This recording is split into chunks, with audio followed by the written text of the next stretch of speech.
Okay, so you clicked on this video probably and most likely because you have no self-confidence nor do you have any self-esteem. And that's fine because after this video, you'll be that guy that has self-confidence and self-esteem and not the guy that is toxic with it, but the guy that embraces it and just walks highly with his head held high down the streets. And that's good. Hey, I'm Ryan from MushaMind, where we preach quick and useful advice to help everyone reach their full potential. Now, let's get straight into this video. Okay, so as I do in most videos, I first want to understand what self-confidence is and what self-esteem is. So, self-confidence is to believe in your abilities, while self-esteem is the overall sense of your own worth. Both play a pivotal role in how you perceive yourself and navigate the world. By cultivating these traits, you can step into your true self and embrace new opportunities. Okay, so now that we understand what self-confidence is and what self-esteem is, let's get into the real point that I want to make with this video and how you can achieve it. Embrace self-awareness. That's the first point.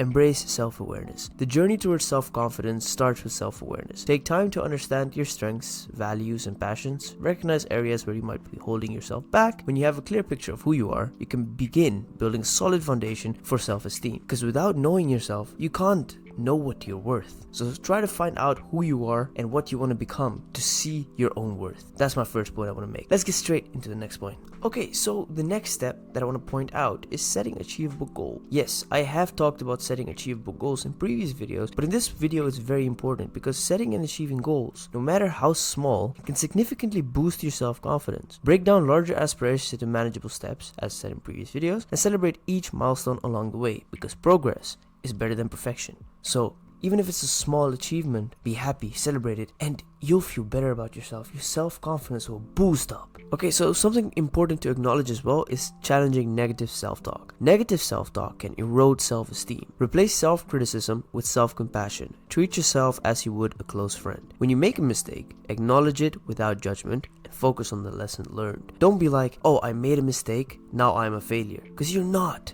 You've learned a lesson from it and you can improve on it the next time you do it. So you're definitely not a failure. Just look at it without judgment and, as I said, focus on the lesson learned. Which brings me to my next point, and that is embrace failure as a learning opportunity. Failures are not reflections of your worth. Instead, they are valuable learning experiences. Embrace them as opportunities for growth. With each setback, you gain resilience, a deeper understanding of your capabilities. As I said in all my previous videos, the person who fails most of the time knows what he needs to do when he hits success. The person who only hits successes all of the time, when he hits a failure, he doesn't know what to do. So see failure as a learning opportunity. Okay, this is known by many but not done by many, and that is stepping out of your comfort zone. Growth happens outside of your comfort zone, as many of you know, but it is not done by many. So challenge yourself by taking on a new experience or learning a new skill, even if you're anxious about it. Every time you conquer a challenge, your self-confidence grows and you realize the extent of your capabilities. So please step out of your comfort zone. I know it's hard and I know you might be anxious about it, but do it. You will reach so much more of your potential if you step out of your comfort zone and realize how much more you are than what you are now. One of the main things in self-confidence and self-esteem is the people around you, as many know. So cultivate positive relationships. Surround yourself with people who uplift you and support you. Positive relationships can fuel your self-esteem and provide a safe space for personal growth. Let go of toxic connections that undermine your confidence. I know sometimes it's hard to let go of people that are toxic because the connection just feels good and like their company feels good, but let go of them,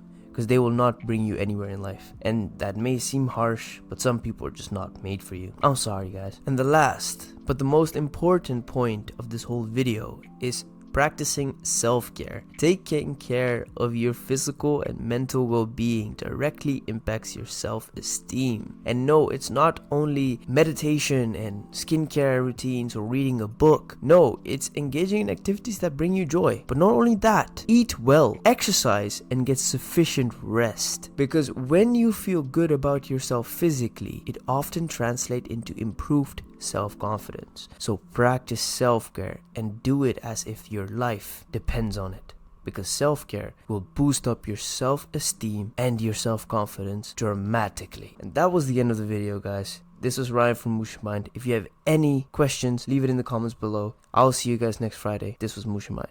Peace.